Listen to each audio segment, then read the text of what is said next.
আসসালামু আলাইকুম। এগুলো হচ্ছে অ্যাকোয়ারিয়াম গোল্ডেন ফিশ। অ্যাকোয়ারিয়ামের পানি চেঞ্জ করা হচ্ছে, তাই মাছগুলো একদম নিচে চলে গেছে। পাশাপাশি দুইটা অ্যাকোয়ারিয়াম আছে।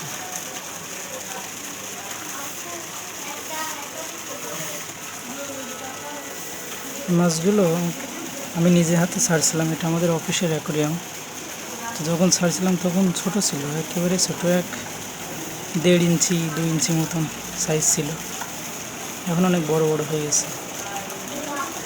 তো এটা পানি চেঞ্জ করা হচ্ছে, তো তাই মাছগুলো একদম নিচে চলে গেছে। এগুলোকে গোল্ডেন ফিশ বলা হয়, অ্যাকোয়ারিয়ামে থাকে। অ্যাকোয়ারিয়ামের মধ্যে লাইটিং আছে, এগুলো হচ্ছে কালারিং লাইটিং। পাশাপাশি আর একটা আছে, এটাও দেখাচ্ছি। এটা হচ্ছে পাশেরটা, এটা গ্লাসটা ভেঙে গেছে, একটা ফেটে গেছে, একটা ভেঙে গেছে। এটার গভীরতা অনেক, তো বেশি পানি দেওয়া যাচ্ছে না, যার ফলে মাছগুলো এখন নিচে আছে। যখন গ্লাসগুলো ভালো ছিল, পানি দিলে বাইরে থেকে দেখা যেত।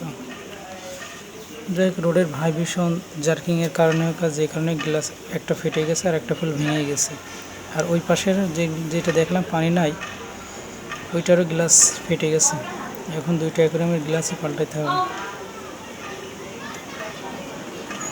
গ্লাস বাদে যে যতটুকু পানি আছে, এটা অনেক গভীরতা, প্রায় 6-7 ফিট।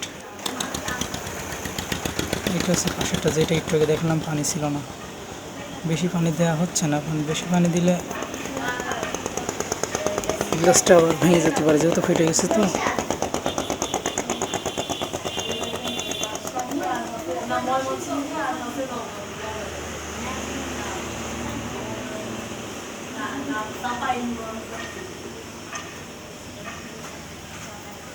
এর বেশি পানি দেওয়া যাচ্ছে না, যেহেতু গ্লাসগুলো ফেটে গেছে। গ্লাসগুলোর অনেক দাম, এক একটা প্রায় 1 লাখ টাকা পিস। তো এক একটা অ্যাকোয়ারিয়ামে 2টা করে গ্লাস আছে, 2 সাইডে 4টা গ্লাস। এর আগেও 2বার চেঞ্জ করা হয়েছে।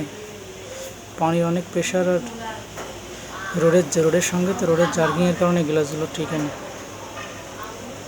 এখন অর্ধেক পানি দেওয়া হয়েছে। এই সাইডে গ্লাসটা ফেটে গেছে, জয়েন করে রাখা হচ্ছে আটা মারি। যখন ফুল পানি